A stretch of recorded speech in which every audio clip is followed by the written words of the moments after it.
ముఖ్యమంత్రి చంద్రబాబు నాయుడు సొంత జిల్లా చిత్తూరుకి మంత్రివర్గంలో ప్రాధాన్యత లేకపోవటం ఆశ్చర్యం కలిగిస్తుంది. సీమలో అనంతపురం, కర్నూలుకి 3 మంత్రి పదవులు ఇచ్చిన చంద్రబాబు కడపకు ఓ పదవి ఇచ్చారు.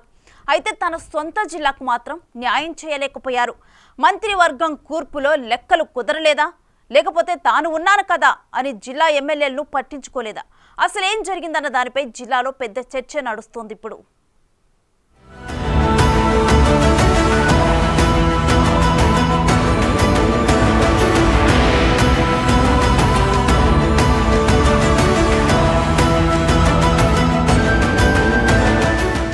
రాయలసీమలో ఈసారి టీడీపీ తన ప్రభంజనాన్ని చాటింది.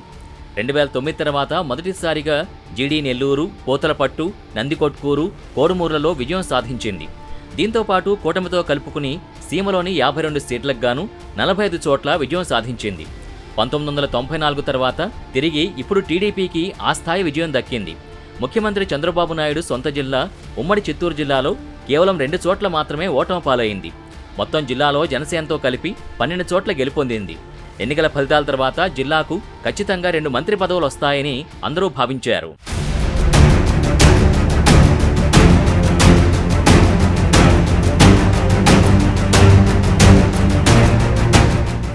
అయితే జిల్లాలో అగ్రనేతలు, ఆశావహుల ఆశలు అడియాశలయ్యాయి.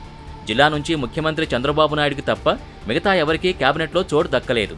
విభజిత చిత్తూరు జిల్లాకు సంబంధించి పలమనేరు ఎమ్మెల్యే అమర్నాథ్ రెడ్డికి, అన్నమయ్య జిల్లా నుంచి నల్లారి కిషోర్ కుమార్ రెడ్డికి అవకాశం వస్తుందని అందరూ భావించారు. ఇద్దరూ దిగ్గజ రాజకీయ కుటుంబాల వారు కావడంతో ఖచ్చితంగా ఒకరికి వస్తుందని భావించారు. దాంతోపాటు కడప జిల్లాకు సంబంధించి party politburo member Srinivasa Reddy భార్య మాధవిరెడ్డికి అవకాశం వస్తుందని భావించారు.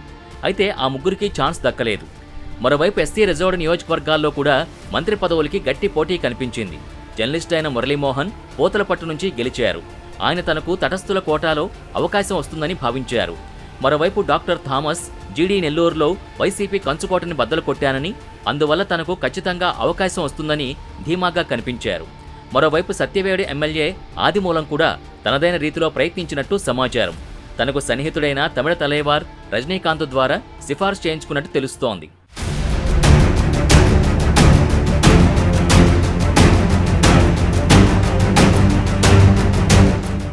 ఉమ్మడి చిత్తూరు జిల్లా నుంచి అంతమంది ప్రయత్నించడంతో ఎవరినీ నొప్పించడం ఇష్టం లేక చంద్రబాబు అసలెవరికీ ఇవ్వలేదని అంటున్నారు. కడప జిల్లా రాయచోటిలో రాంప్రసాద్ రెడ్డి గెలవడం, అది కూడా శ్రీకాంత్ రెడ్డిని ఓడించడంతో మాధవిరెడ్డికి కాకుండా ఆయనకు అవకాశం కల్పించినట్టు తెలుస్తోంది.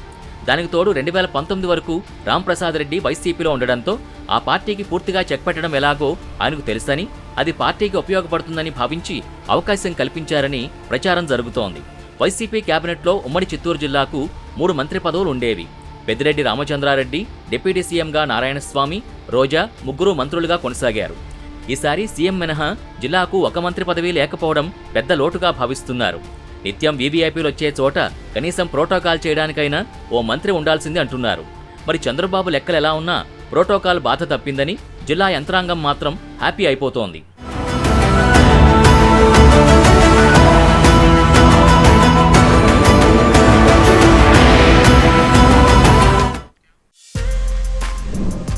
For more videos like this, subscribe Big TV channel.